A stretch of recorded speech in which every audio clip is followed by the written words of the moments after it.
Good morning, my renegades. Welcome back to Rogue Radio. My name is Sarah Jane, and today is Renegade Times. So how are you guys?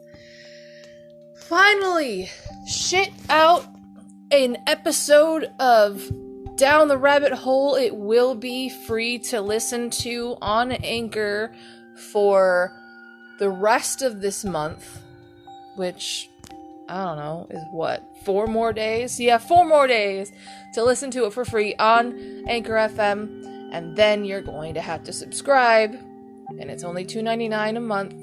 $2.99 a month? Yo, I wish. No, but it's $2.99 per episode, so if you want to listen to it, I made it very cheap for y'all, so I love you. Go listen to it.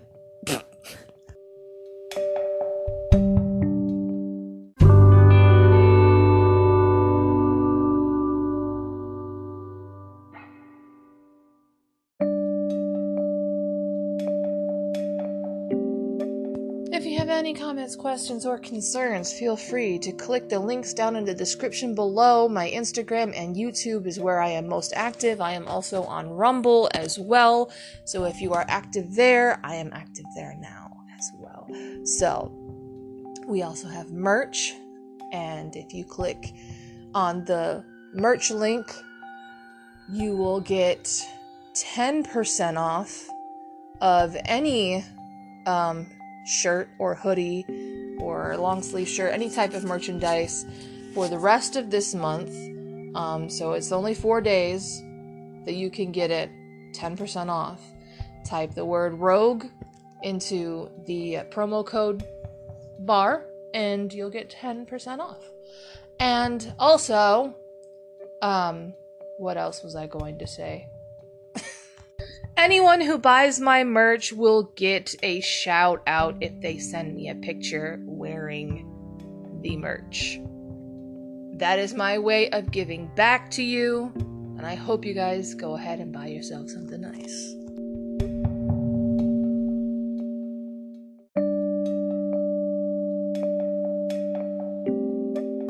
Anyway, y'all know the drill. It's politics first. Let's get the worst out of the way, okay?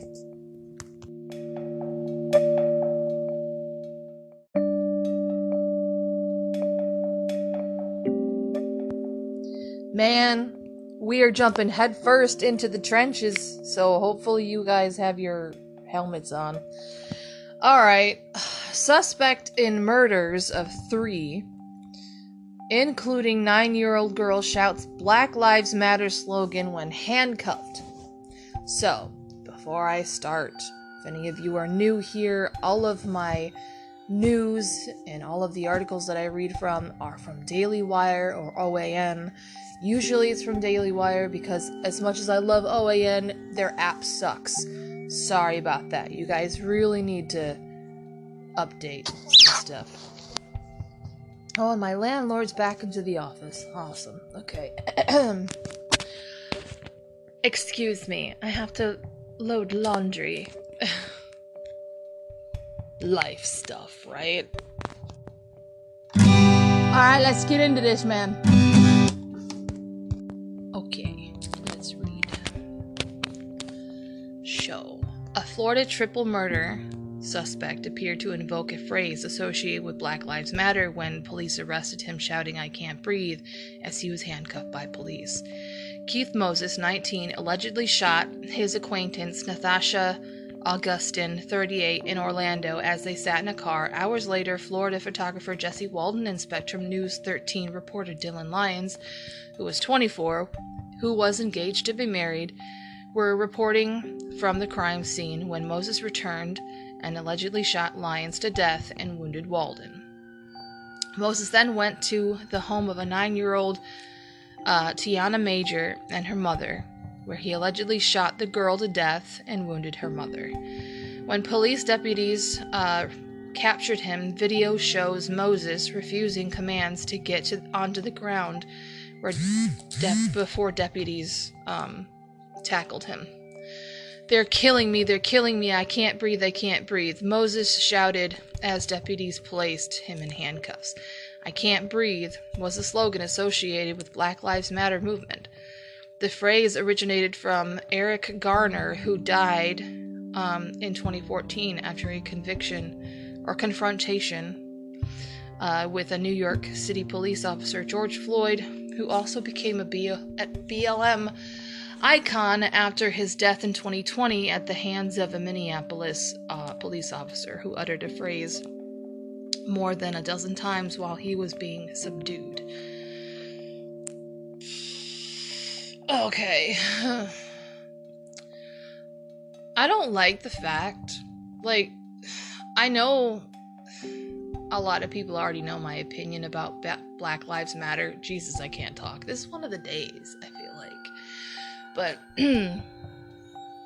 Black Lives Matter to me is just a way to push the Democratic political agenda, because a lot of African Americans are Democrat, and because of that, they think that in order to get more publicity, they have to make people icons from police brutality.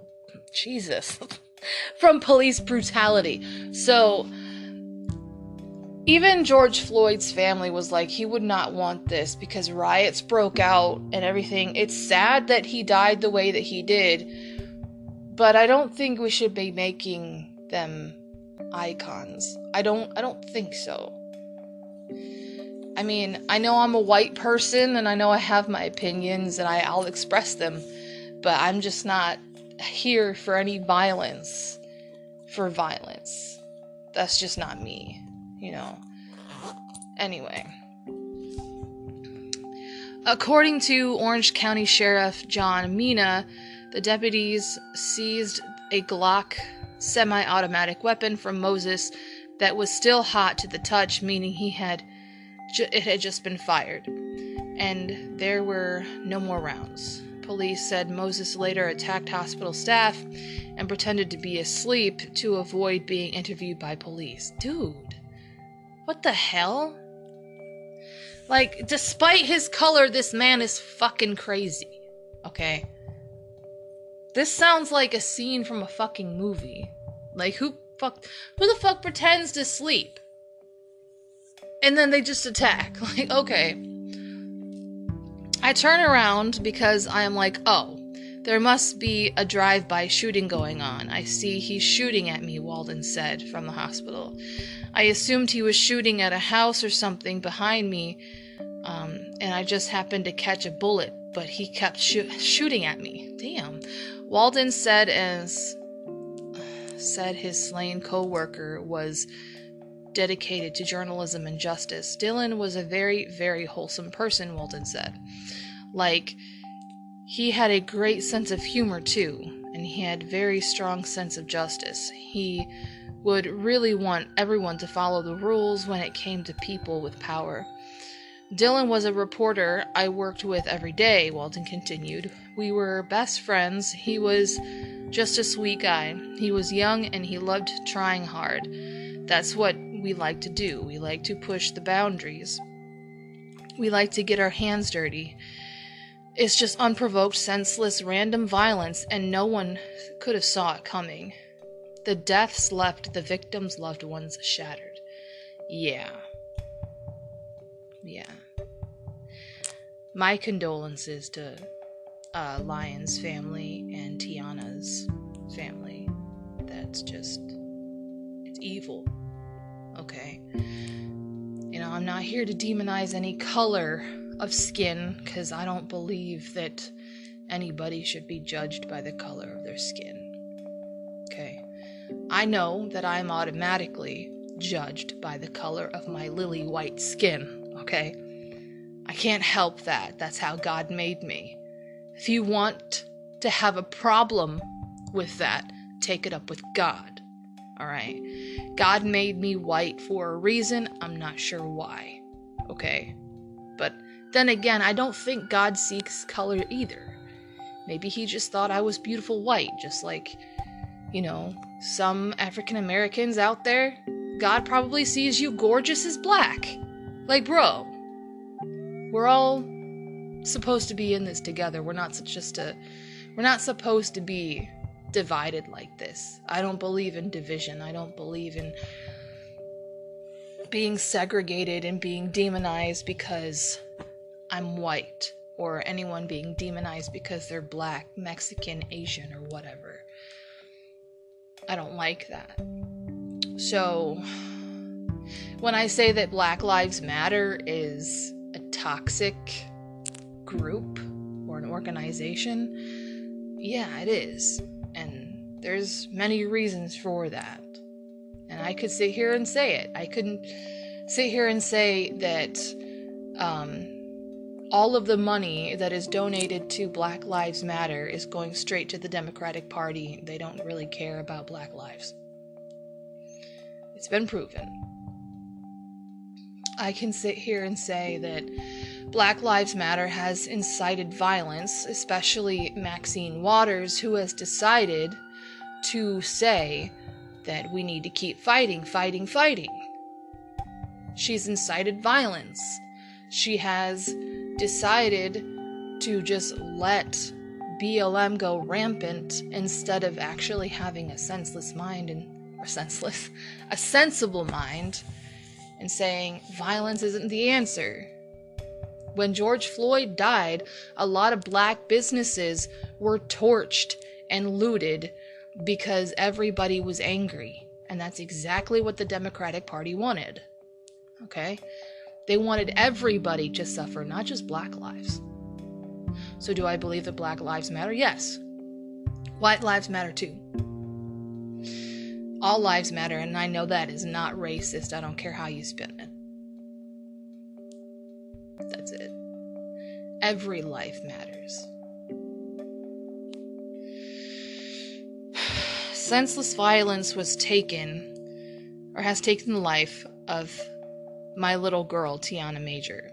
The little girl's father wrote, "She was a light to everyone that knew her. She was everything to us. She was a great student at the top of her 3rd grade class and reading at the 5th grade level. She was outgoing as well as an amazing gymnast, as her teachers would say, the next Gabby Douglas." Aww. Lyon's fiance, Casey Lynn, wrote, "The love of my life was murdered. I will never be the same again." Yeah, I mean,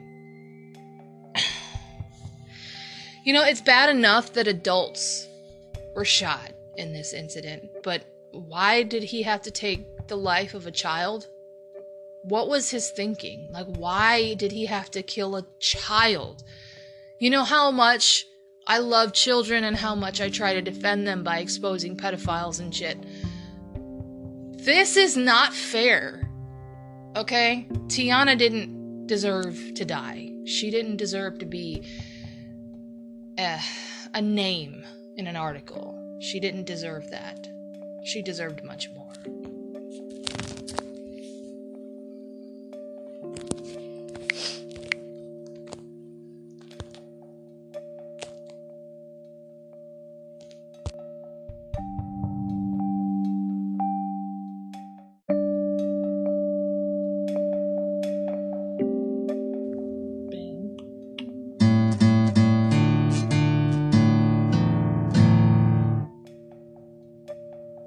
Okay, this one's about the train derailment in Ohio and how Trump is being blamed for it.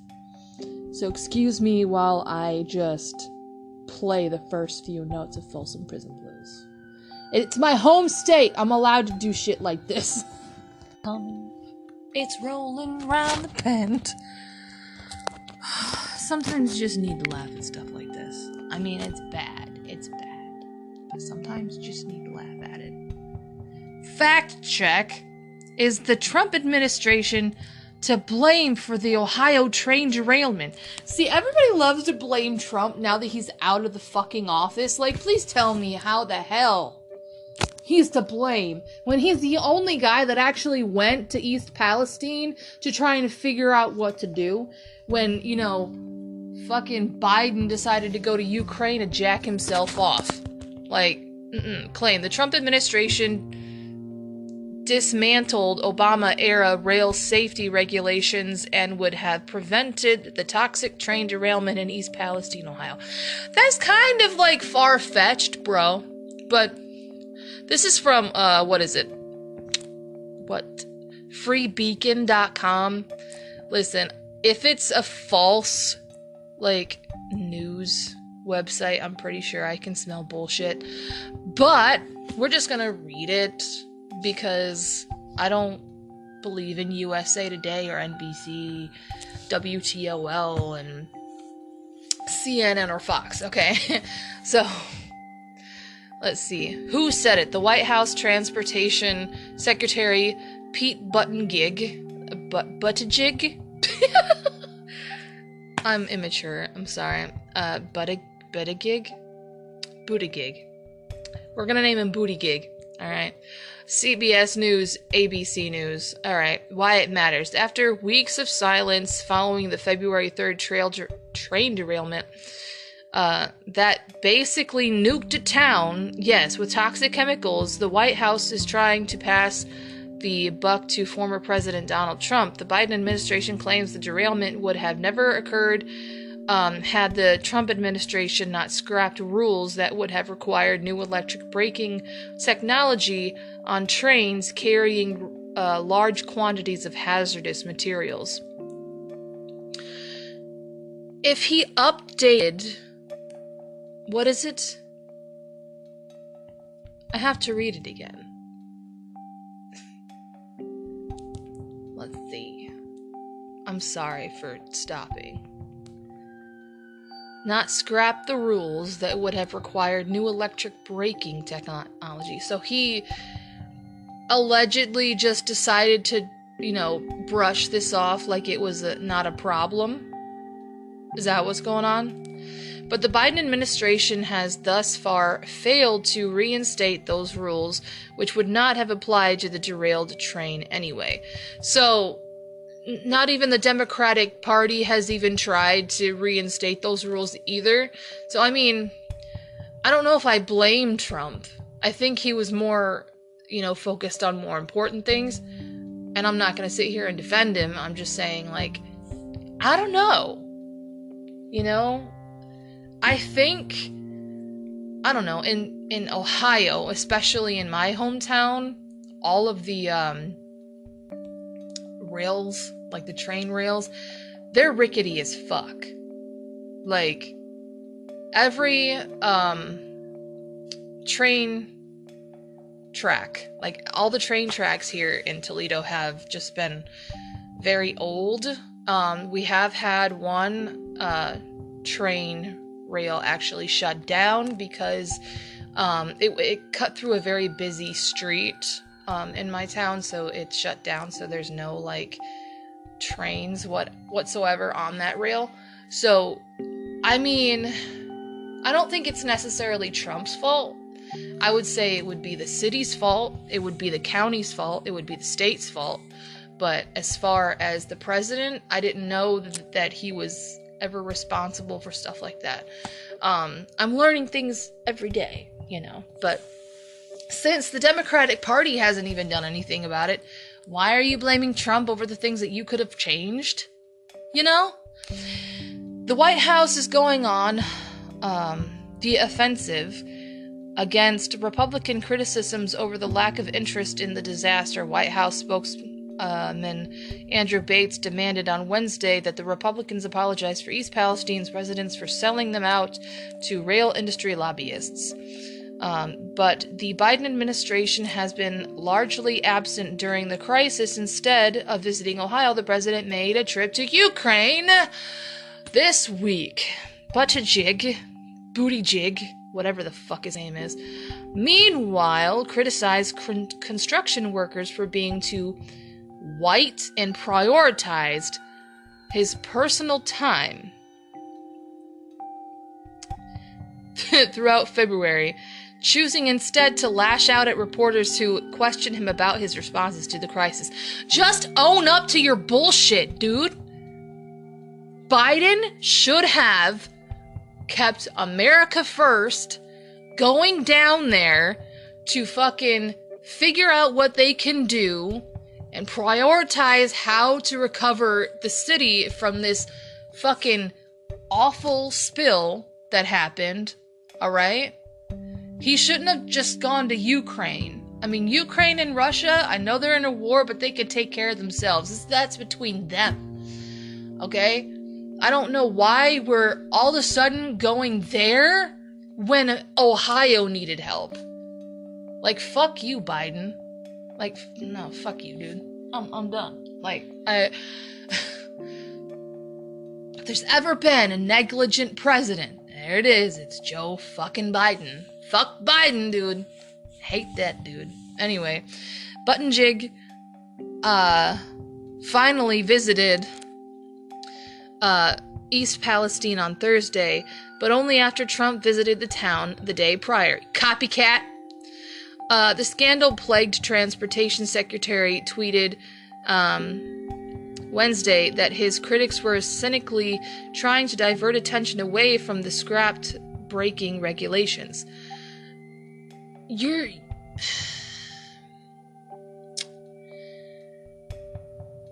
What is that one quote from Amazing Grace? Oh, man. If my dear friend would stop scraping at the bottom of the barrel, he wouldn't risk having splinters under his fucking fingernails. Like, damn. Stop it.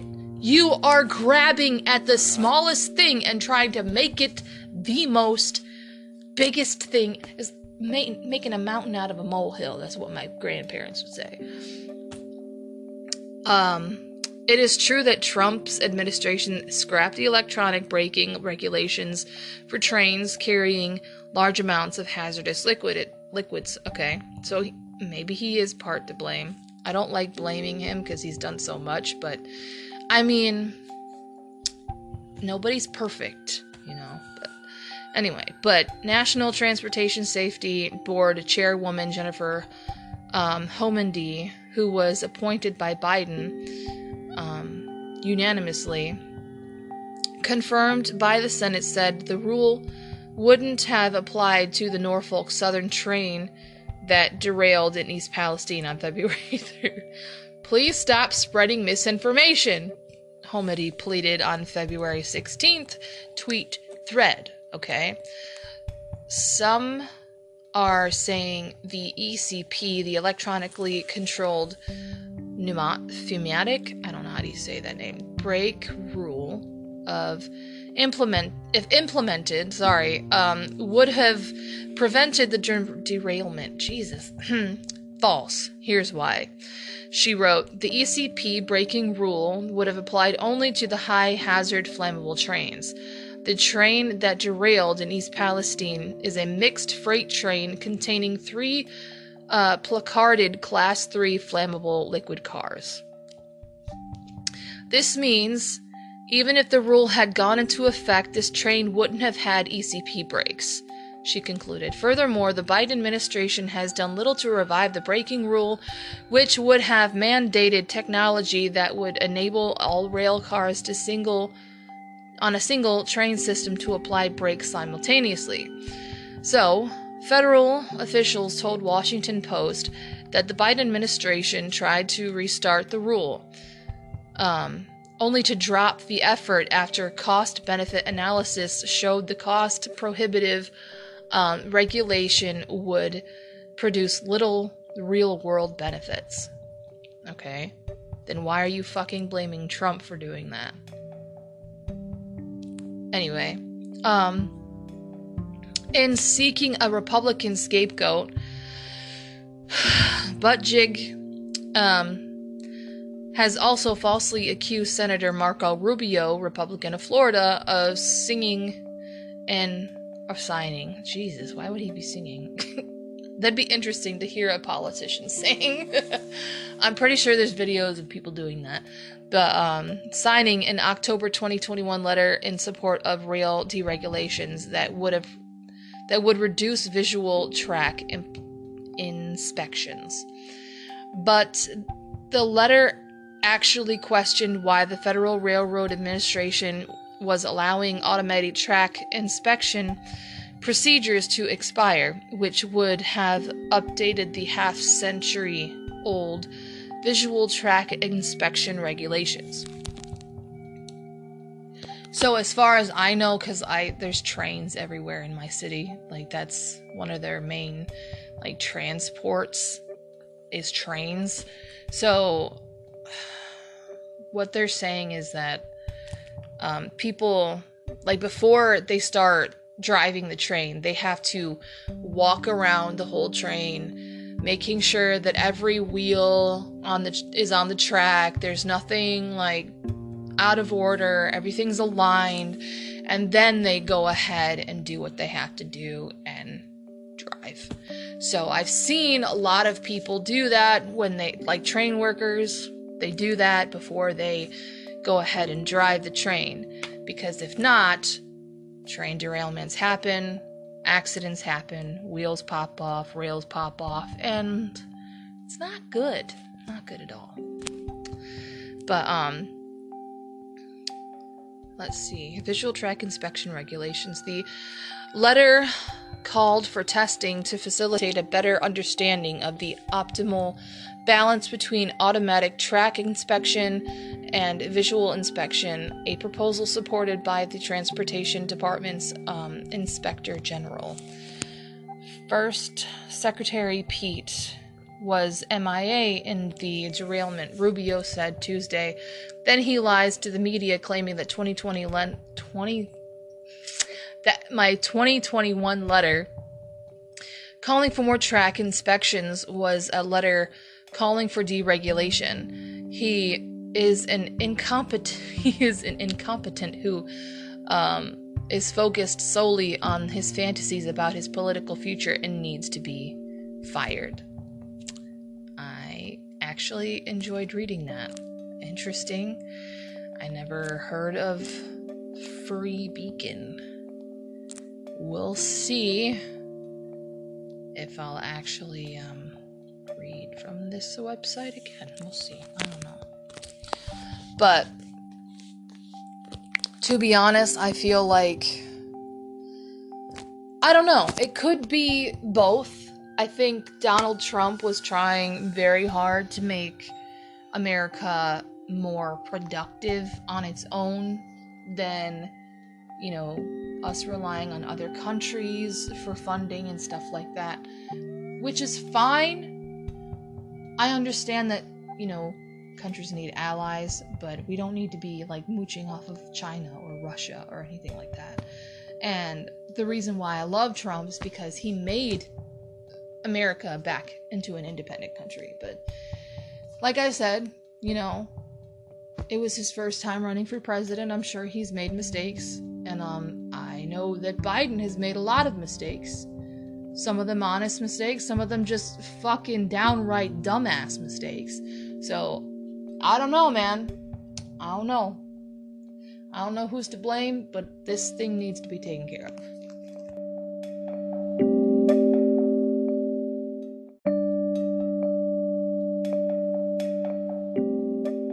Okay, this last story just kind of caught my eye. I've gotten a notification about it yesterday, but didn't really know what was going on. So, Matt Walsh didn't Matt Walsh get, like, fired from Daily Wire? Oh, no. Matt Walsh torches alleged ex-Biden administration luggage thief Sam Brinton, the Harvey Weinstein of cross-dressing baggage thieves. Jesus Christ. Okay. Daily Wire podcast host Matt Walsh torched disgraced former Biden administration official Sam Brinton during his podcast on Thursday over the latest woman to come forward to claim that Brinton stole her luggage. Ew. Tanzanian fashion designer Asiya Kamson, posted a tweet this week saying that her baggage was stolen from an airport in Washington, D.C. in 2018, and that after seeing Brinton in the news and doing some research, she believes that he stole her luggage because he was photographed wearing her custom-made clothing. Oh, wow. Brinton was eventually fired by the Biden administration late last year after facing multiple criminal charges across the country for allegedly stealing luggage from airports.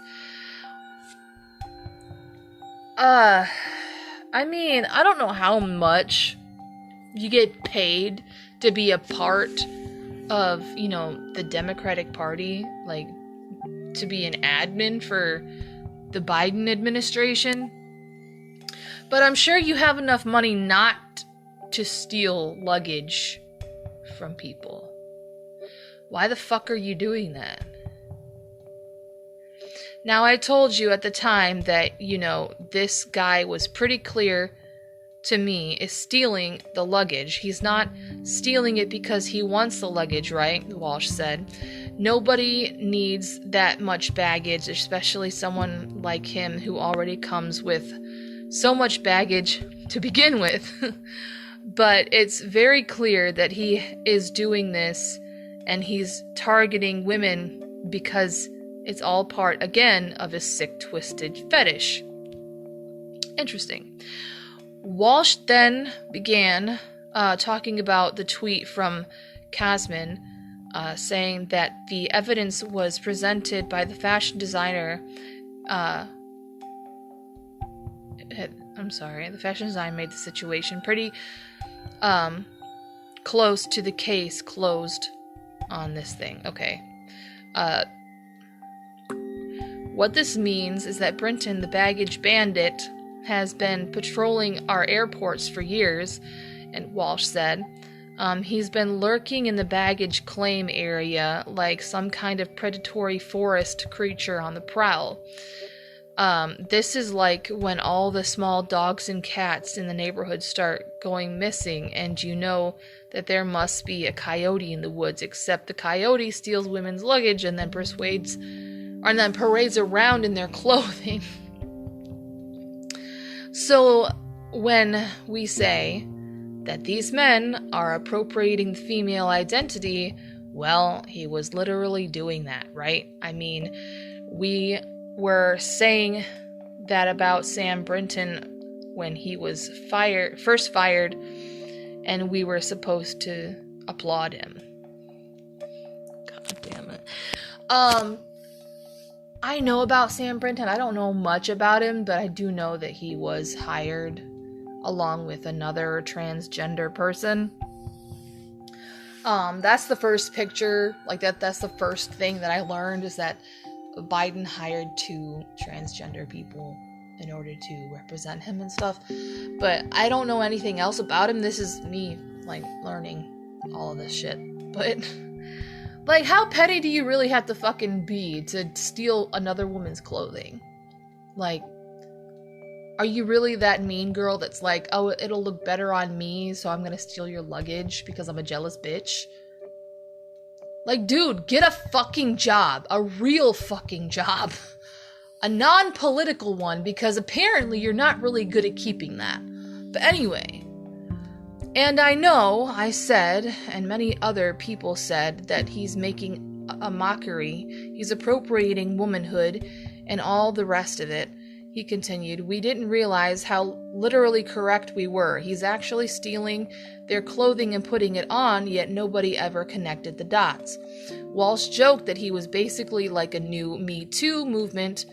Like, this was the new Me Too movement where women are coming forward and claiming that they were victimized by Brinton. Wow. All I know is that now we are seeing the beginning of a new Me Too movement, except that in this case, it's just women coming forward because Sam Brinton stole their baggage. It's a whole Me Too thing, he said. Hang on. No, I don't want to play that. Alright, Sam Brinton is the Harvey Weinstein of cross-dressing baggage thieves. He is the Bill Cosby of baggage claim. Is Sam Brinton And I just hope that more women have the courage to speak out. It's like, it's in all seriousness.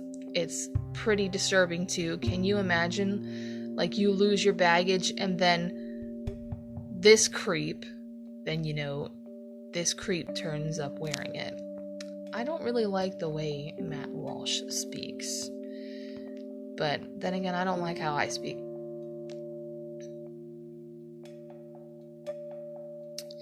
Oh my god. I scroll down to the bottom of the article and here's Sam Brinton. Vanity Fair published fashion feature on Sam Brinton showcased allegedly stolen dress. Okay, I usually don't do 4, but here we go. Vanity Fair published him in a stolen dress. Vanity Fair magazine published a fashion spread in 2022 and featured disgraced former White House official Sam Brinton, who identifies as non-binary, wearing a clothing that was allegedly stolen 4 years earlier. Brinton was charged with felonies for allegedly stealing luggage from multiple airports and was removed as a nuclear official in President Joe Biden's administration last December, and this story just took a strange turn. Asya Kazmin, I hope I say her name right, apologies, a fashion designer recalled having one of her own suitcases stolen from the airport in 2018, and out of curiosity visited Brinton's social media pages, and to her surprise, she said that she saw multiple items from her personal collection splashed across Brinton's feed. I saw images, those were my custom designs, which were lost in that bag in 2018. He wore my clothes, which was stolen, she told Fox News Digital. But that wasn't all. Vanity Fair also published a photo featuring Brinton in February 21st, 2022, titled All the Style from Sam Brinton. The sub-headline gave a brief description saying the nuclear engineer appointed by President Joe Biden to serve as Deputy Secretary at the top of the Department of Energy has, in spite of his part, entered the crosshairs of controversy. The reason? A wardrobe made of stiletto heels, grand evening dresses, and flaming lipsticks. He looks terrible in lipstick, I'm sorry.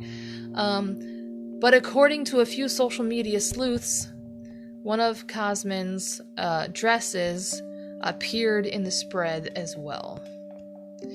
Oh my god, Vanity Fair did a fashion article on Sam Brinton featuring the ousted Biden official in one of the stolen dresses. Whispers, Dementia?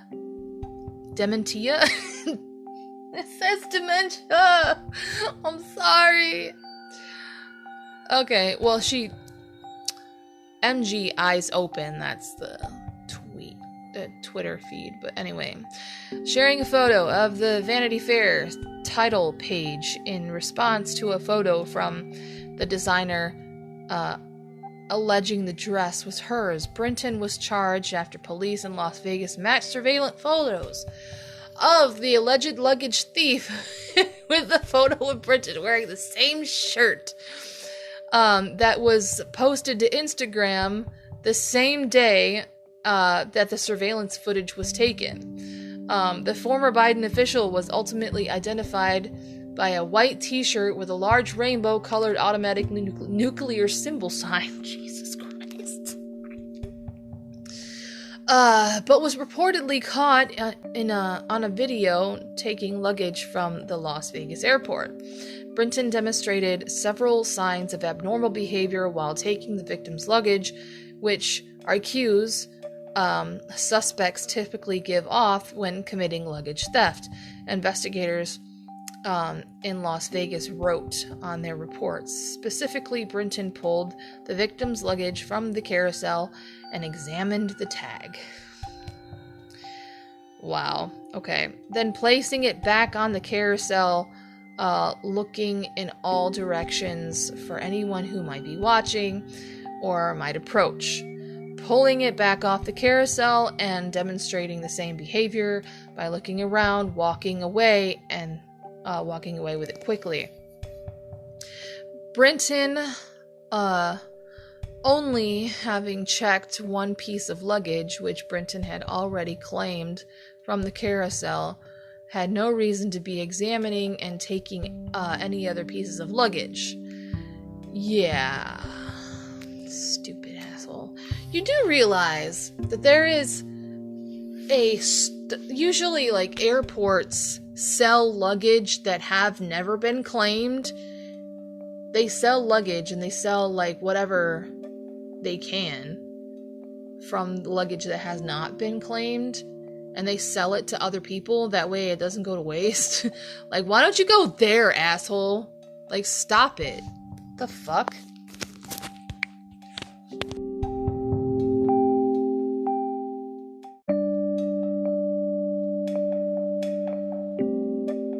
Listen, I usually don't do advertisements or breaks this early, but that was a lot of information, so we're gonna take a break.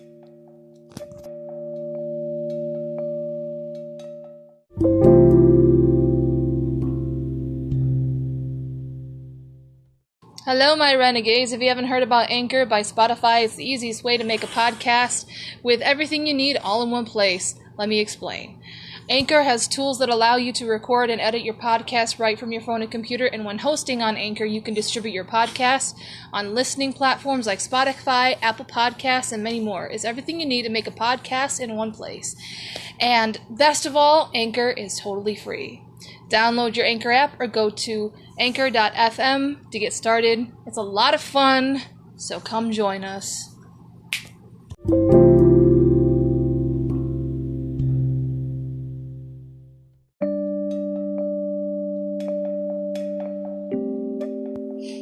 Okay, this is stuff that I find interesting. I actually did find something interesting, but I hate mix sometimes because if you change windows on the phone, you might get a different article, and that's what happened. So I was going to be talking about dual citizenship in the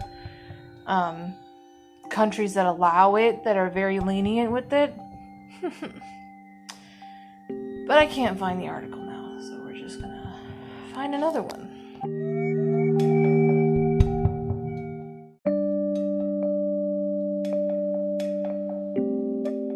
So, let's see here. 5 books that will probably never be printed again. So we're just gonna go right into it. Fast Times at Ridgemont High by Cameron Crowe. Screenwriter and Cameron Crowe, Say Anything Almost Famous, began contributing to Rolling Stone and other music publications when he was still a teenager. At the age of 22, he convinced Claremont High in San Diego to let him enroll as a student, as he could chronicle the experience of a senior class. Fast Times, which changed his classmates' names to maintain the semblance of privacy, was adapted in into a 1982 film starring Sean Penn. The book went out of print long after. Okay. Hasn't this guy been in high school before? Why would you have to enroll again in order to get the experience? Haven't you already had the fucking experience? Despite the name recognition of both the title and its author, Crowe has resisted any attempt to put it back in print. Talking to The Hollywood Reporter in 2011, Crowe said that he likes that there's one thing that's not readily available. I like it too much as a kind of bootleg. Rage by Stephen King. Or Rage 2, I think. But in the 1970s, horror novelist Stephen King, who was often chastised for being too prolific, decided to adopt a pseudonym in order to release more of his material without the accompanying criticisms. excuse me. The published 7 books as Richard Bachman, The Rage, was written while King was in his late teens and concerned a high school student who kills his teacher and takes his algebra class hostage. In 1997, at least 3 adolescents who had brought weapons to school and killed or injured classmates had admitted reading the book and had it found in their possession. One said he modeled his behavior directly after the book's lead character. A distraught King convinced his publisher that the book was a possible accelerant and had no place on the shelves. They complied. King was said that I pulled it because, in my judgment, it might be hurting people, and that made it the responsible thing to do. Yeah. Promise Me Tomorrow by Nora Roberts. Wow. Yeah, Nora Roberts is a very, known fucking author.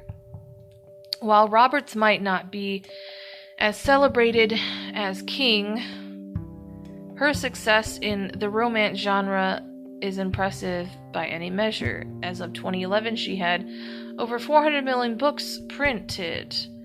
The lone exception, Promise Me Tomorrow, a title she wrote early on in her career, though Roberts had already finished well over 20 books by the time Promise Me Tomorrow was released. It doesn't appear she's eager for people to revisit it. In 2009, Roberts told The New Yorker that it was full of cliches and committed the most eraginous of romance novel sins, an unhappy ending. Oh, okay. Wait, we're not supposed to have, Man, I just want ads to go away. The adpocalypse is not necessary. Sex by Madonna, 1992. She was probably born in 1922, but let me see here. By the time Madonna committed to shooting a coffee table photography book of herself and models in various compromising positions, the world had gotten fairly used to the provocative behavior. Let's see here. I'm just getting bothered by so many texts and calls. I don't want it right now. Nonetheless, when Warner Books released Sex in 1992, it promptly sold through half of its 1 million copy print run inside a week. Okay? Instead, as a limited availability collector's item, the publisher has never expressed interest in returning it. Bookfinder, which releases an annual list of the most sought-after out-of-print titles, regularly places the 132-page book at or near the top of the heap. Encyclopedia Britannica. So this is 1768 to 2012. So, the Vulnerable Reference volume taxed its last particle board bookshelf in 2012 when Encyclopedia Britannica Incorporated decided to cease publication of its analog information library. At £129, the 1,395 collection sold. Yeah, that's how much it was sold for? Jeez, $1,395. Just 8,000 copies, so it sold 8,000 copies. A far cry from the 120,000 sets the company moved in 1990. The advent of online resources like Wikipedia and prohibitive cost led Britannica to focus on online strategies. A total of 15 editions were released through 2010. Interesting. Wikipedia is not a good source of information. I'm just letting you know. Anybody can add information on that. Just saying.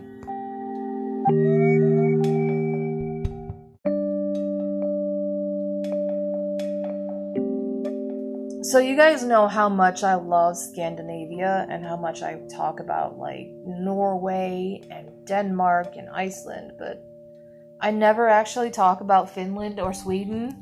So I'm going to talk about Sweden because they got a new hotel and it floats and it looks awesome. It looks like something from Game of Thrones. I wish I could like post a picture on the audio, but I can't. But I'll probably post the picture on my Instagram. That way you guys can look at it. It looks so cool. It looks like Tim Burton and the director from Game of Thrones decided to just make a hotel just for the fun of it, just for shits and giggles. It looks really cool. So let us read this. That looks so fucking awesome. That looks so cool. Okay. A floating Arctic hotel is opening in Sweden. Naturally, the pool is freezing. Well, of course. I mean, cold dips are expected in Scandinavia, especially in Sweden and Norway. I think Denmark does it too. But anyway, they believe that if you take a cold dip in the icy waters, it, helps your circulation, your blood circulation, and helps your immune system, which is real. I do it sometimes, but I just do it in shower or the tub, because I don't live in the Arctic Circle or anywhere Arctic. But anyway, let's stop babbling. Calling all wellness travelers. Pick me. Sweden is set to debut an Arctic bath hotel. Oh my god, that sounds amazing. And it's the ultimate retreat located in northern Lapland. The hotel floats on the Lule River. Don't worry, it's anchored in place. Offering guests luxurious spa treatments and spectacular views of the Northern Lights. The hotel is slated to open fall of 2018. So this is an old one, so it's already open. I'm kind of mad at Mix for giving me outdated stuff, but anyway. And will operate all year round. However, we recommend going in the winter for peak aurora borealis viewing. Just like its sister retreat, Tree Hotel, a nearby forest hotel comprising treehouse guest rooms, the Arctic Bath Hotel design draws inspiration from the woods.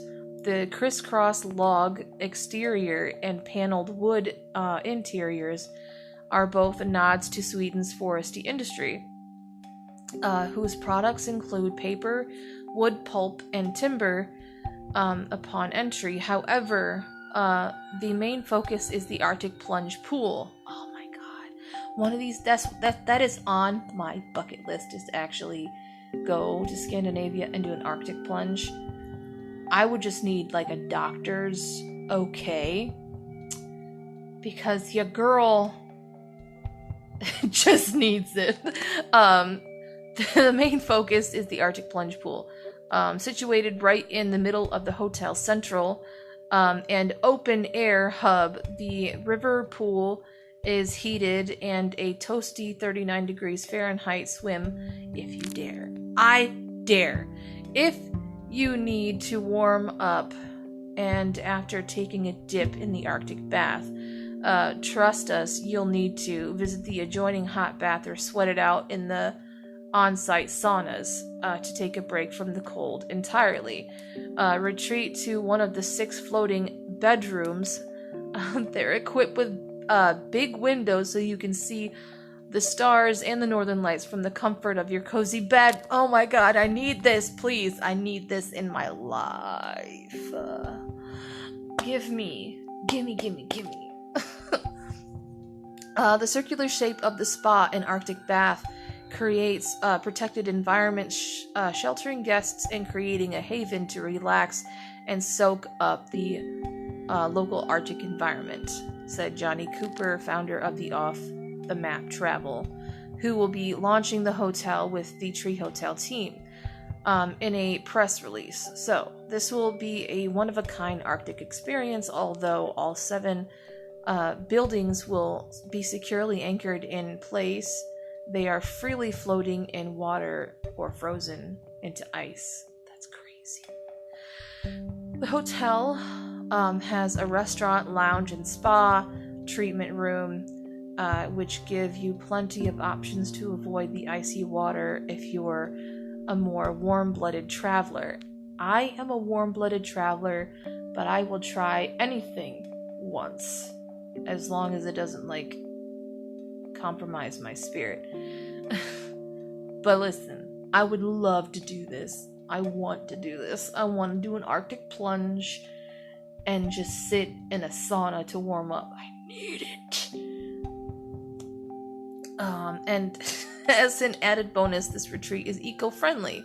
According to the hotel's website, it is designed with local materials that leave little to no impact on the surrounding environment. You'll be able to sit in the sauna and clear your sinuses with clear conscience. Reservations aren't available yet, but bookings can be made up to 6 months in advance. Once they open up, make sure you keep an eye on the website. In the meantime, head over to Finland, which just opened Game of Thrones themed ice hotel. And I just say this looks like the Game of Thrones hotel, and Finland just goes ahead and takes the cake. Anyway, I'm going to see if I can I'm gonna snap a picture real quick. Let me snap a picture. Yeah. Okay, I'm posting that on my Instagram.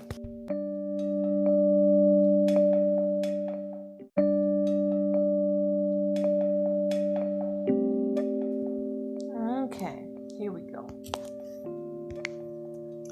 The last article of the day.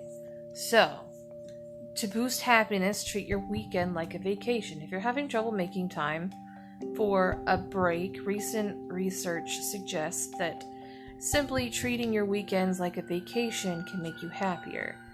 You are reading your weekly well-being newsletter. Nice, okay. Time off is important to reset and recalibrate. If you are having trouble making time for a vacation, recent research suggests that simply treating your weekend like a vacation will make you happier. The findings from researchers at UCLA Anderson School of Management are based on the series of experiments in the study of 441 workers. Half are instructed to spend a spring weekend like they would any other, but the other participants were instructed to treat this weekend like a vacation. When people returned to work Monday, those who spent the weekend like vacationers reported more happiness, less negativity, and more satisfaction than those who approached the weekend like they always did. Weekend vacationers also spent more money on vacation, about $130 compared to the $104, but it wasn't money that brought happiness. After controlling, we have maintenance workers up here. After controlling for the amount of money spent, the vacation group was still happier than the control group. One reason the vacation approach may have worked wonders, the vacation mindset appears to be a more mindful mindset. Vacationers reported being more attentive to the present moment. Treating the weekend like a vacation activates the mindset shift, nudging us out of the constant doing mode where our activities are items we're trying to get through to check off or to do our to-do lists. And Cassie Holmes, professor of UCLA's Anderson School and a study co-author, the vacation mindset allows us to feel like we can actually take a break and enjoy the moment. While you get to assume someone could get more joy out of a trip to an amusement park or sitting at home watching television. It wasn't the activities that predicted happiness. Our results suggested that directing the attention to present was the most important for reaping emotional benefits from time off, the authors wrote. The study showed that getting into the vacation mindset during one weekend is relatively easy. To replicate the research in your life, just use a 6-word prompt at the start of the weekend. Treat the weekend like a vacation. It's that simple. I love this finding because it's so easy to implement, yet can have such a dramatic effect. And Holmes, author of the book Happier Hour, How to Beat Distraction, Expand Your Time, and Focus on What Matters Most.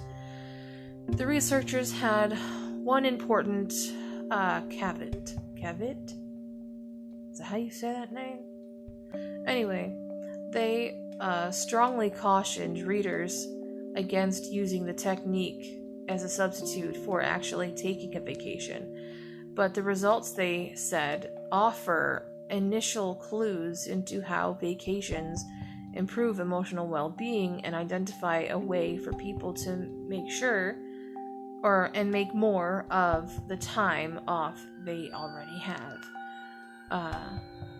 For more insights into taking vacations, this department obtained a story. Okay, cool. And whether you have a vacation weekend or taking a needed week or 2 off for fun, don't let the vacation mindset ruin a healthy diet. Our team, by the way, has advice. Okay, I'm not about to click on another article. Anyway, that's it. Thank you so much for listening. I will see you in the trenches next time.